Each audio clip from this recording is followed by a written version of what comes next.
Voilà, on est le 5 mai. Cata. Catastrophe. Les fraisiers sous la neige. En fleurs.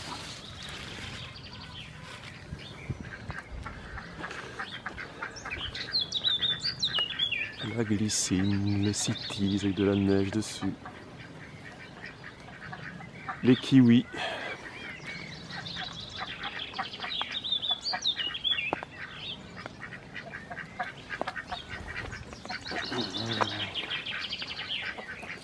Les pauvres abeilles.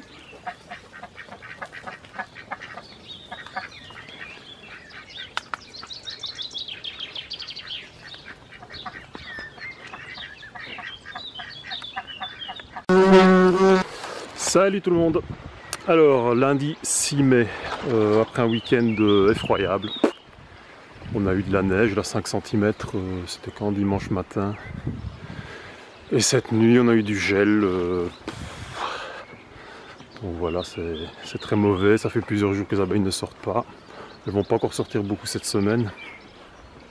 Enfin c'est un peu catastrophique. Alors là on est à J plus 5 après mon picking. Je viens faire une petite inspection et mettre les bigoudis. Normalement ça doit être operculé, enfin j'espère que l'élevage n'a pas avorté hein. Avec le mauvais temps, c'est pas certain. Première fois que je fais des cellules sous la neige. Donc voilà, on va regarder ça. Pour le miel, je vais aller regarder aussi parce que j'aimerais bien le rentrer. Mais il faut que j'estime avant ça les provisions qu'il y a dans les corps parce que les abeilles ne sortent pas. J'ai une hausse presque pleine partout et si je leur retire et qu'elles n'ont pas à manger et qu'elles ne savent pas sortir, ça peut être cata. À côté de ça, il faut commencer à penser à ramener ce miel parce que c'est du pissenlit colza. Et avec le froid, enfin, les colonies sont populeuses donc elles ont continué à chauffer le miel. Mais si je mets les chasses abeilles le soir et que je vais les rechercher le lendemain matin, le miel il va refroidir, il va se prendre un fameux coup. Donc je vais attendre qu'il y ait une nuit un peu plus douce. Et si les réserves sont suffisantes dans les corps, là je ramènerai. Mais bon voilà, c'est pas évident. Allez, on va regarder un peu, poser les bigoudis. On peut regarder ce que ça donne cet élevage. Élevage posthume.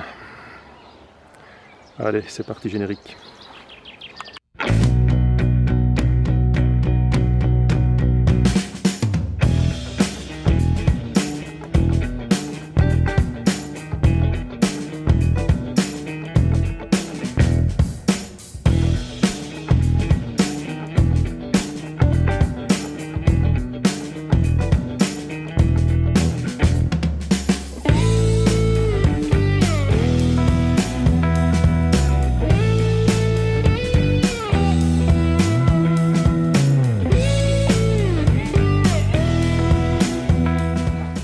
Allez, on va ouvrir ça.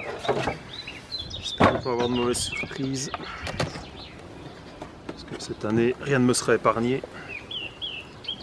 Hop.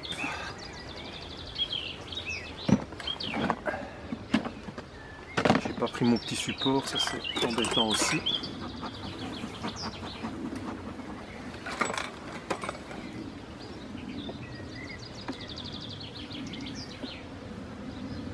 Ce qui est bien avec ce mauvais temps là, c'est qu'elles n'ont pas fait de folle bâtisse. Donc les cellules sont bien, voilà, elles sont bien différenciées, il n'y a pas eu de folle construction. Donc c'est assez simple. Ce que je vais faire, je vais les rassembler. Je vais les rassembler sur la même barrette, que je puisse mettre les bigoudis quand même sur un maximum.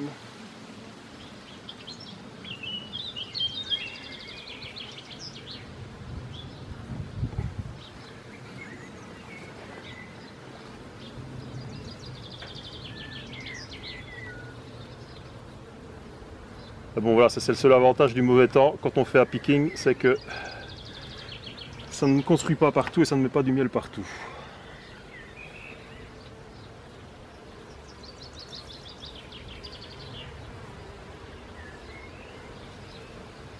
C'est bien le seul avantage évidemment.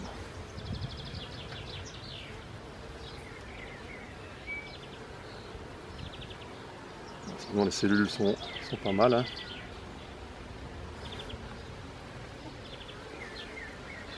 Là, si j'en ai un peu trop, j'en ai 2 de trop, on va bien voir sur l'autre barrette ce que ça donne.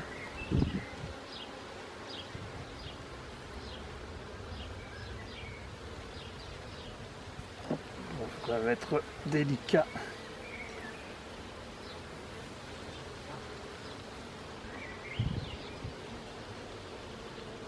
Voilà, ici je peux mettre les bigoudis.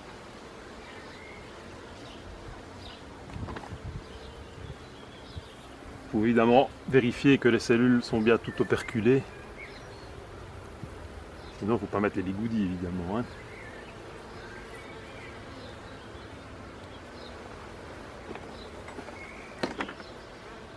Ah, c'est pas bien, on va pas bien. Ah. J'essaye de ne pas aller vite comme il fait froid. Il fait 7-8 degrés, pas plus.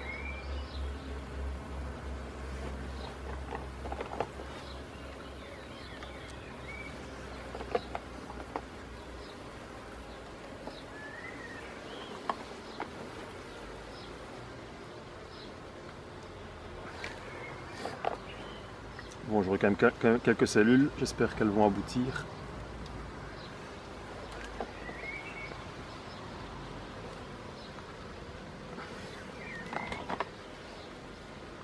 Ce serait bien, hein, comme c'est de la bonne souche, quand même intéressant de multiplier ce genre d'abeilles.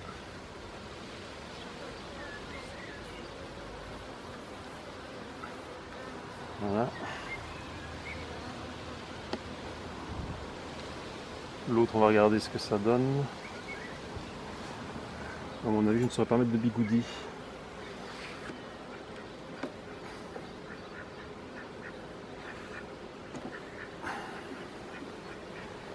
Il y a beaucoup de cellules.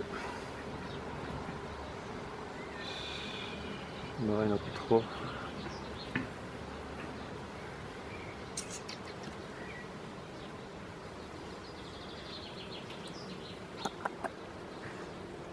C'est pas vilain. Hein.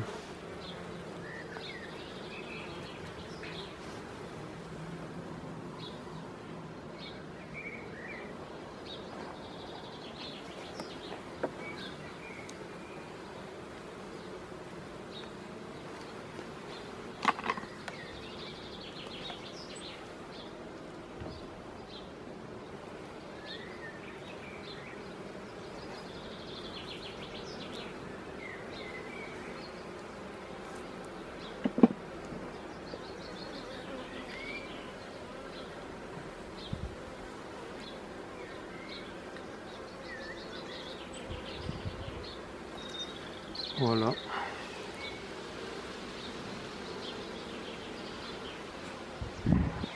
Normalement ça devrait aller, hein. Je dois faire l'intro samedi. Ça ne devrait pas mieler d'ici là, donc j'espère qu'elles ne feront pas trop le bâtisse.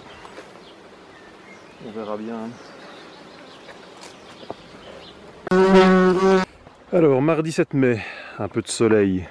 Waouh, on avait oublié qu'il existait celui-là. Je vais venir contrôler un peu le miel dans les hausses, voir un peu s'il y a des traces de cristallisation, voir l'humidité aussi, parce que je compte ramener assez rapidement. En période de très mauvais temps comme on connaît pour l'instant, c'est un dilemme. Ramener les hausses pour éviter la cristallisation, oui, mais il faut quand même leur laisser des réserves aux abeilles, parce qu'il n'y a rien qui rentre, et là elles consomment un max. On est quasiment au maximum de population dans les ruches. Et elles ont besoin de bouffer. Et si elles ne sortent pas, il n'y a rien qui rentre.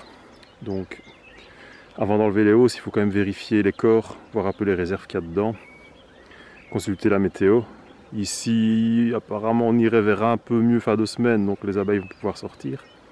Alors, on voit là derrière moi, l'aubépine est en fleurs. Hein.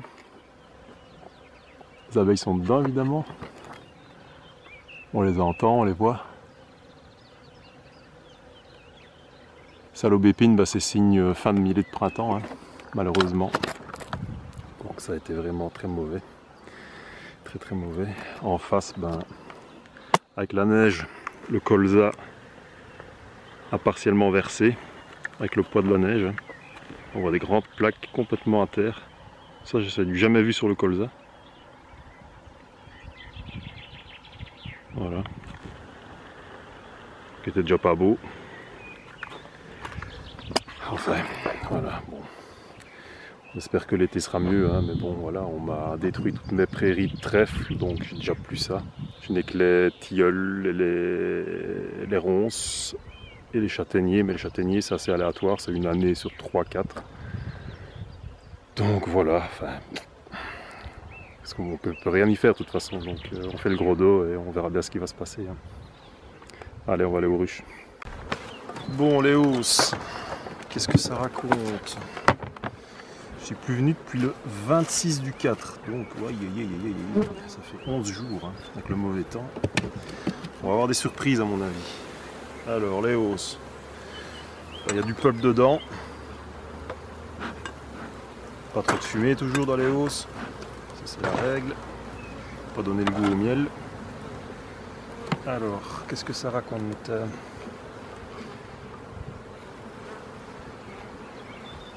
Ça commence à operculer. Ça commence tout doucement. Les cadres sont assez pleins. Donc ça c'est bien.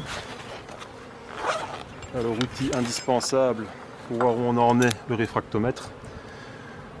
Quand on a quelques ruches et qu'on fait des quantités de miel, c'est obligatoire de prendre son humidité. Alors, c'est bien jaune, c'est pas du colza.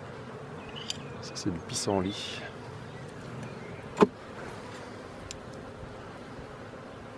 Il a l'air sec quand même, il est pas très coulant. Évidemment, je le goûte, hein, ce qui reste sur la cuillère.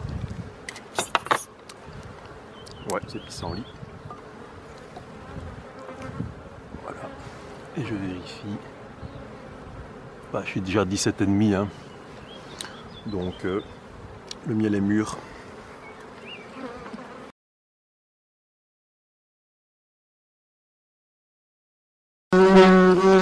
Alors nous voici à J+10. Donc l'autre jour je viens préparer les nucléis. Donc l'introduction des cellules royales se fera demain. On s'attend magnifique, 50 litres au mètre carré. Donc je vais préparer tout ça bien gentiment aujourd'hui. Demain je n'aurai qu'à introduire la cellule dans chaque nucléi et les emmener au rucher de fécondation. Allez, c'est parti. Alors pour fermer les mini plus, ben, très simple, hein, c'est les ouvertures classiques. Je mets un petit carré de mousse que je viens forcer dedans. Hein. Et voilà, c'est fermé. On peut transhumer sans problème. Alors sur les planchers classiques, je viens mettre sur le fond une grille à reine. Évidemment pas pour empêcher la reine de sortir, parce que sinon elle n'ira pas se faire féconder. Mais c'est une grille à reine pour empêcher les fausses constructions dans l'espace ici, parce que ça c'est assez mal fait dans les mini plus. C'est qu'il y a un trop grand espace entre les culs de cadre et le plancher, et les abeilles construisent. C'est très, très emmerdant. Donc je mets ici une grille à reine, donc avec une ouverture pour que la reine puisse rentrer et sortir. Et je mets ça sur toutes les mini plus et franchement c'est nickel, il n'y a plus aucune construction. Alors parfois la reine a du mal à retrouver on la retrouve parfois en dessous de la grille, mais c'est pas très grave, elle finit toujours par retrouver son chemin. Par contre c'est vraiment dans les mini plus, c'est qu'en dessous il y a une couche comme ça de rayons qu'on écrase tout, enfin qu'il faut nettoyer, il y a les abeilles partout, c'est vraiment un gros défaut de la mini plus, et avec ce système là, il n'y a plus de problème. Alors préparation des nucléis, les planchers fermés parce qu'ils sont très mauvais, donc je vais fermer les nucléis directement, et comme ils sont déplacés, j'aurai déjà ma population finale. Ici j'ai mis des faux planchers avec des grilles à reine, c'est parce que je compte peut-être en faire inséminer 3. Ça je verrai bien en fonction du résultat. Alors le corps, je prépare une cire gaufrée dans chaque corps. Là j'en ai 27 à préparer, donc c'est quand même du boulot. Donc j'hiverne mes mini plus sur 2, 3 ou 4 corps. Là il y en a sur 4 parce que j'ai prélevé des rennes, donc on se retrouve avec des buildings. Donc ce que je vais faire maintenant, je vais les éclater, là, les tours de mini plus. Je vais essayer de vous les montrer, les tours de mini plus. Donc ce que je vais faire, je vais aller chercher la reine. Et alors répartir les cadres dans les corps mini plus.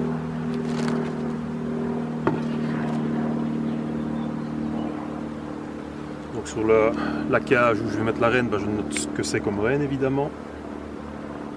Parce que celle-là je vais les garder jusque dimanche. Dimanche je ferai des essais artificiels et j'introduirai directement ces rennes de réserve là dans mes essais artificiels.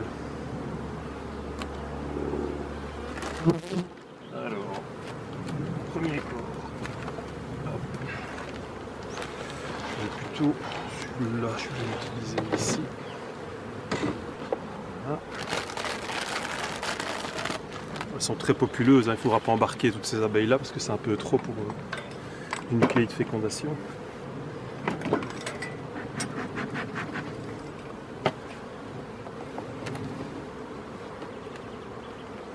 On va visiter tous les cadres. Ici c'est de la bouffe. Il en faut. Voilà.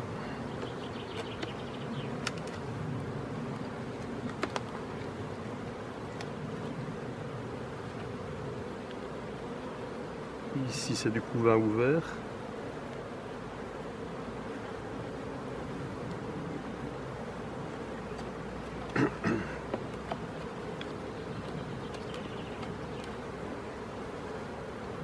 Là, il y a de la nourriture, du nectar frais. C'est bien.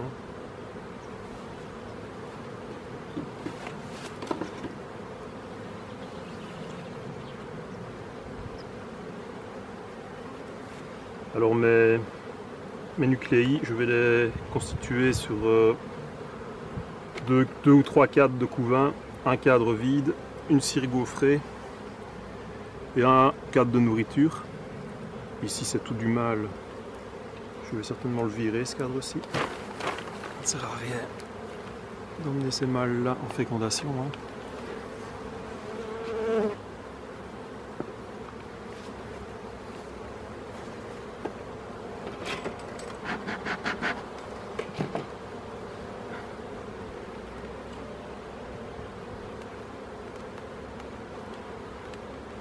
Donc ici je recherche la reine. C'est de la nourriture, un peu de couvain. On va laisser ça ici. Je vais lui mettre ça. La cire gaufrée. Alors ici le dernier cadre. C'est certainement de la bouffe aussi. Ouais. C'est de la nourriture. Voilà. Alors je vais mettre l'élément suivant. Là c'est un élément peint en noir, donc c'est les éléments peint en noir à l'intérieur, c'est les éléments qui servent pour les inséminations. Donc celui-ci, je le mets sur le faux plancher. Alors, on peut regarder ce qu'on a là-dedans.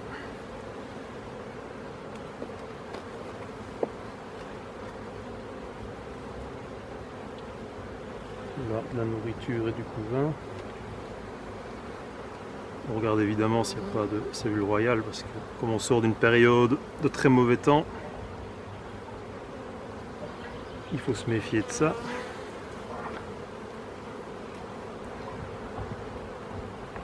Si vous avez une reine qui pond naturellement dans votre nucléi en même temps que votre reine de sélection, il va y avoir de la fight et l'issue est incertaine évidemment. Hein.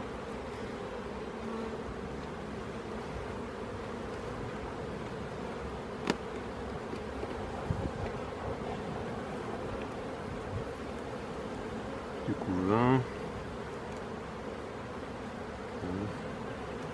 On va le mettre ici, celui-ci. Essayer de faire des nucléi plus ou moins équilibrés.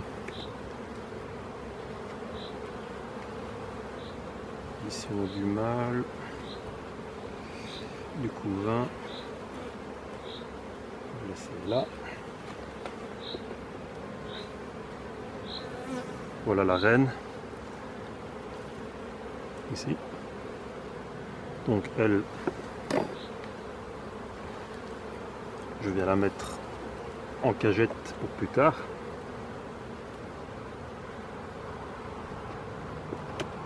Hop.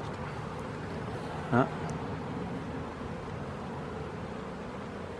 Je vais lui mettre des accompagnatrices parce que je ne vais pas introduire de suite non plus. Ce sera pour dimanche. Donc je lui mets 6 accompagnatrices.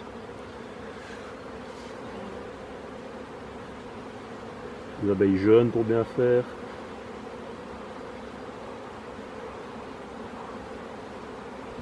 Je sais pas combien j'en suis, j'ai pas compté. Peu importe. Voilà. Je referme. Voilà, et tout le monde est dans la cage et ça peut patienter plusieurs jours comme ça sans problème. Ça, on laisse à l'ombre évidemment les cagettes. Voilà, et je peux continuer à faire mes nucléi. Donc ici on a du couvain et ici je suppose qu'on a de la nourriture. Ils ont du couvain aussi. Belle plaque de couvain, c'est des bonnes reines. Je sais pas si on voit bien. Voilà, c'est le couvain tel qu'il doit être. Hein. Ici, comme ça manque un peu de couvain, je vais mettre ici.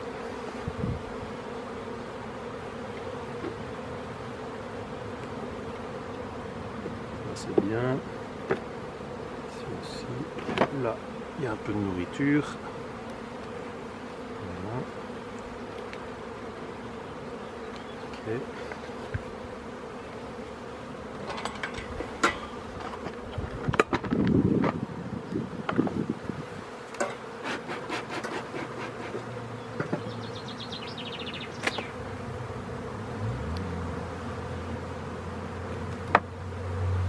Dernier élément, à mon avis, il est un petit peu populeux, hein.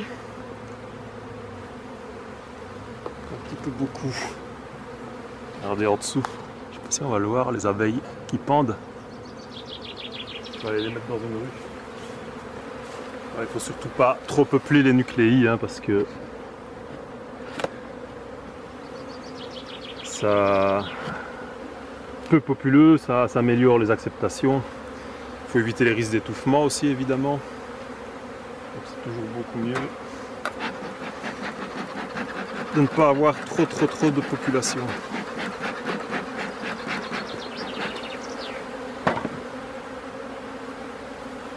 Alors ici, je vais un peu visiter aussi. Je sais bien où est la reine dans ma cagette, mais ici c'est pour voir s'il n'y a pas de cellule royale. Parce que ça c'est toujours... On fait pas attention, puis c'est pas la bonne reine qu'on trouve dans le nucléi après. Et ça, il n'y a pas moyen de le voir. Si les dates sont à peu près pareilles.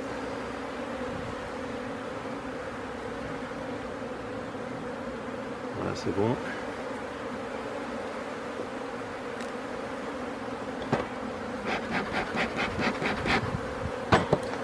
C'est toujours un peu trop populeux ici.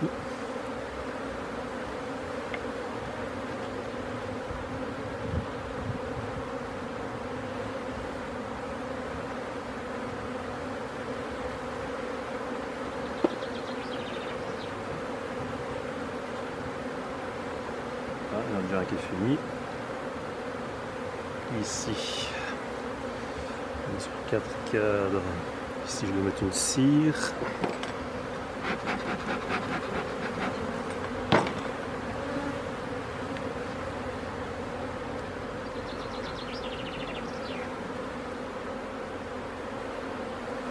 Ici, encore du très beau couvain. Très beau couvain. Voilà. Recto verso, hein. La bonne reine. Donc ici, on a 5 cadres, on laisse une place pour la cire gaufrée.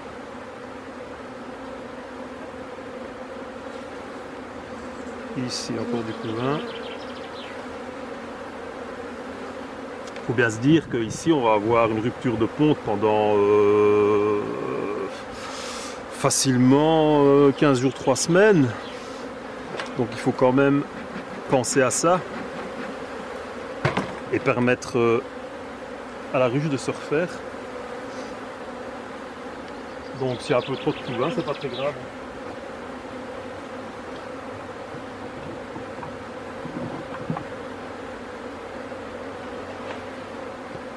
Quand même qu'il y ait des abeilles, hein, donc voilà, une cire gaufrée, donc on en a déjà 3 de fait. Je vais mettre les couvercles dessus.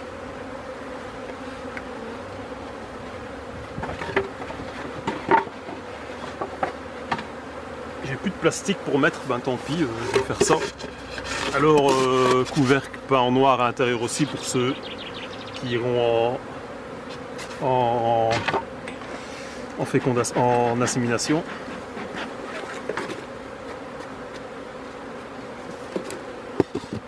Voilà, les couvercles classiques. Les autres outils. Voilà. Ok. Bon, là on va continuer. Évidemment, sur le plancher qui reste de la Mini Plus, c'est un peu le souk, hein, parce que les butineuses sont là. Alors, nous sommes le lendemain de la préparation des nucléi. Donc nous sommes à J+11 après le picking. Donc c'est le moment de venir chercher les cellules pour les introduire. Alors, les fidèles là connaissent ma petite boîte. Comme mes cellules, je ne les fais pas sur le même rucher où se trouvent les nucléi. Donc c'est ma petite boîte en polystyrène. Voilà. Une mousse ici pour éviter que ça ne bascule. Et alors à l'intérieur, un plateau en polystyrène percé avec les protège-cellules qui sont fichés ici dedans. Alors les protège-cellules, oui, à la base, c'est soi-disant pour éviter que les abeilles ne viennent grignoter les cellules royales que vous introduisez. Les abeilles commencent à grignoter vos cellules, c'est qu'il y a un problème dans vos nucléi. Moi perso, j'ai jamais observé ça. Alors comme problème, il pourrait avoir, vous avez oublié d'enlever la reine, ou il y a une reine vierge. Si vous pétez vos tours de Mini Plus alors qu'elles sont en fièvre d'essaimage, ça, il ne faut pas le faire parce qu'il y a peut-être des reines vierges dans vos abeilles. Et une reine vierge dans le nucléi, ça ne va pas aller. Elle va grignoter la cellule que vous allez mettre. Donc c'est à ça que c'est censé servir. Moi je l'utilise par convenience parce que ça les protège pendant le transport. Donc ici elles vont être vraiment très bien calées dans la boîte. Ça ne bougera pas. Et pour l'introduction c'est beaucoup plus facile. Je n'ai qu'à glisser ça sans faire vraiment attention. Je glisse ça entre les cadres, on le verra après. Tandis qu'une cellule nue, il faut faire gaffe, il ne faut pas la choquer, il ne faut pas la plier, c'est très fragile. Et avec ceci, il n'y a vraiment aucun problème. Allez, on va ouvrir l'éleveuse, on va peu voir nos cellules. Alors, nos cellules. On va récupérer nos cadres porte-barrettes.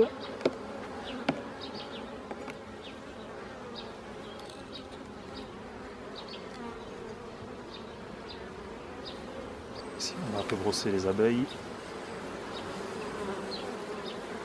Pas que ça soit trop gênant. Sur mon portoir. Alors, hop.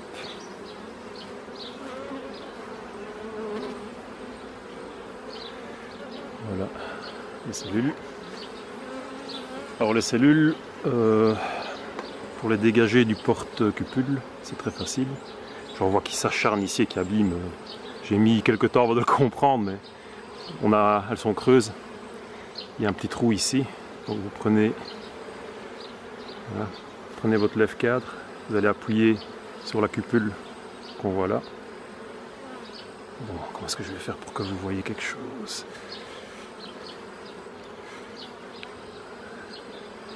Voilà, j'appuie, clac. elle se dégage toute seule. Alors c'est important de mirer les cellules. Ça ne sert à rien d'introduire une cellule qui a foiré. Donc à ce stade-ci, à J+11, la nymphe est mobile dans la cellule, elle n'est plus attachée par son fil. Le mirage, quand il y a du soleil, on regarde dans le soleil, on peut voir, ici on ne voit pas très bien. Moi ce que je fais, je les secoue, donc je la prends comme ça en 2 doigts, et je sens la reine qui vient taper contre les parois. Ça, c'est, faut pas secouer comme un sauvage, hein, mais là on le sent très bien. Et alors ce qu'on peut faire, c'est retourner la cellule et on voit la reine en blanc, elle est encore blanche. Je sais pas si on le voit. On va voir ici la reine. Hop. Quand on retourne, hop, elle redescend.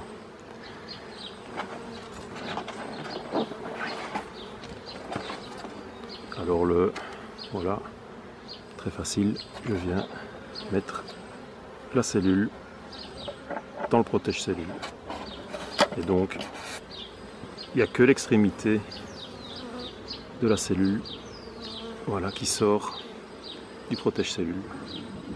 Ici, c'est pas accessible, vu qu'il y a la cupule en plastique. Il y a juste le bout, d'où la reine va sortir.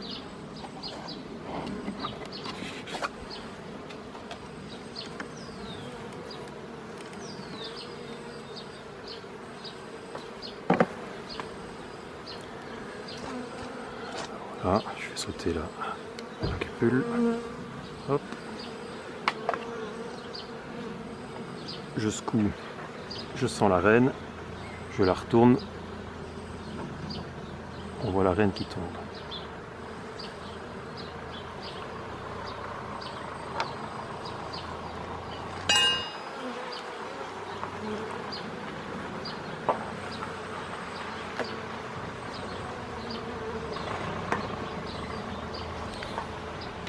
Hop.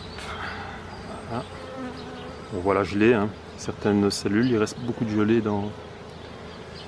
Parfois c'est mauvais signe, quand il reste de la gelée comme ça veut dire que la larve ne s'est pas bien nourrie, qu'elle a avorté. Mais c'est pas toujours le cas. Non, ici je la sens bien, elle est mobile. Alors quand on ne sent rien, souvent la larve est tombée ici, dans le fond de la cellule, et elle est toute racrapotée. Donc ça c'est raté. Et quand on sent vraiment bien que ça vibre, quand on secoue, c'est que la reine est bonne. Beaucoup de chances que elle va éclore sans problème.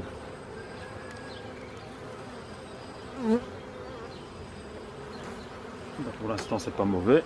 Donc encore une seule mauvaise. Donc,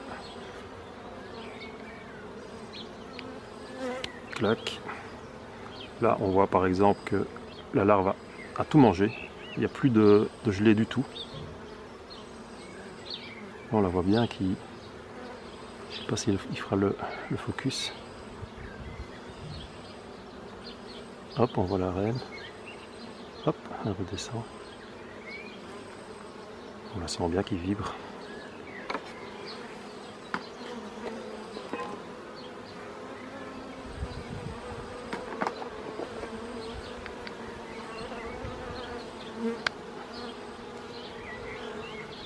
Pas de problème.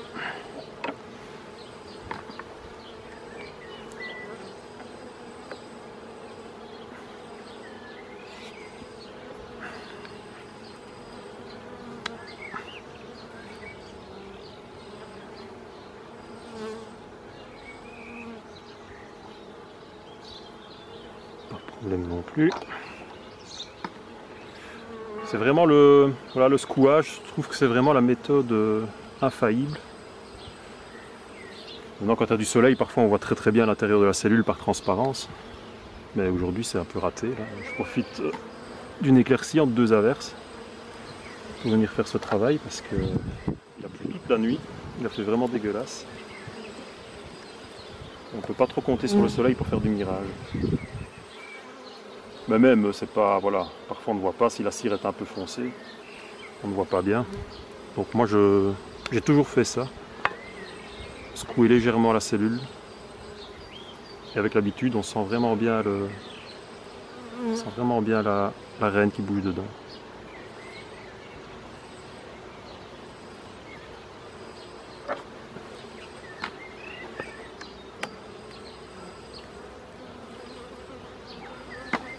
Alors faut pas être impatient non plus, hein, quand on introduit, si on a greffé très petit, on aura peut-être du retard dans les éclosions. Il faut pas être impatient et aller, ou si vous achetez des cellules, il faut pas aller les ouvrir, hein, patience, quoi. Certains greffent plus gros que d'autres. Les reines n'éclosent pas toutes à la même heure. Il peut y avoir des différences, hein, donc.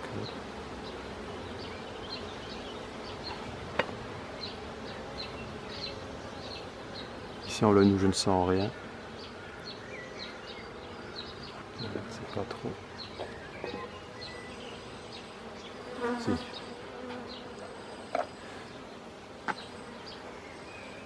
Voilà, je prends le deuxième cadre.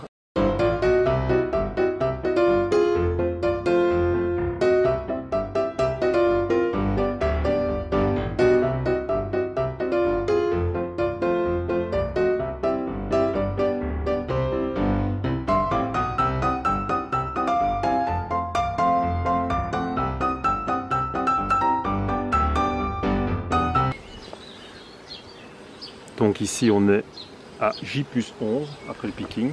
On rajoute 3 jours le stade œuf. Ça fait J14 en comptant 12-24 heures pour la larve.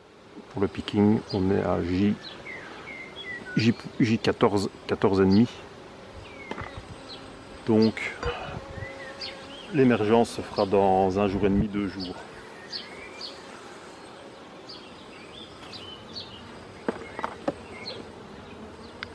Voilà, bah, apparemment j'aurai pas de déchets. Je vais avoir mes 27 cellules apparemment bonnes.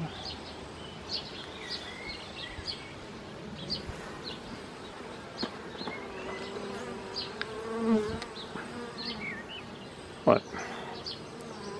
Bon, maintenant il peut encore avoir des ratés à l'émergence. Hein, voilà, donc.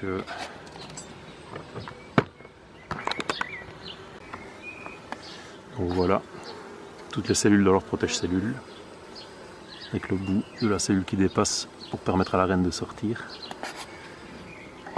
Voilà, donc ça peut voyager sans problème. Pour éviter que ça ne sorte, je remets un petit mousse dessus. Là c'est isotherme, donc comme c'est du polystyrène, ça ne peut mal de trop chauffer ou trop refroidir. Et voilà, maintenant je peux aller faire les intros dans les mini plus. Voilà, de retour au rucher. Bon, l'intro, à proprement parler, il n'y a rien de sorcier, hein. Ce qu'il faut faire gaffe, comme elles sont enfermées depuis hier, c'est de ne pas perdre toute la population. Donc on enfume correctement. Voilà. Les abeilles sont là, on entend qu'elles pleurent. Et on vient y mettre une cellule entre 2 cadres de couvain. Voilà la cellule. Hop. On la place comme ça. On resserre. Voilà. Et c'est fini, hein. Maintenant on va transhumer tout ça sur le rucher de fécondation, et il n'y a plus qu'à espérer du beau temps pour les fécondations.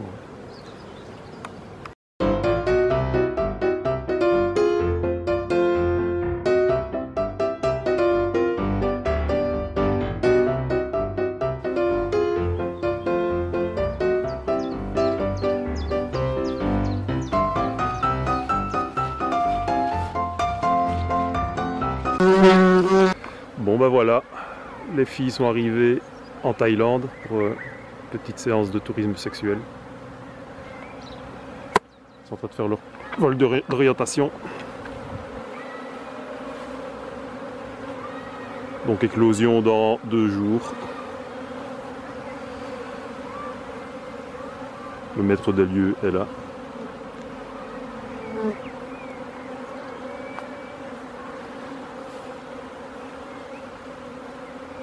Suite au prochain épisode pour vérification des naissances, puis plus tard des fécondations.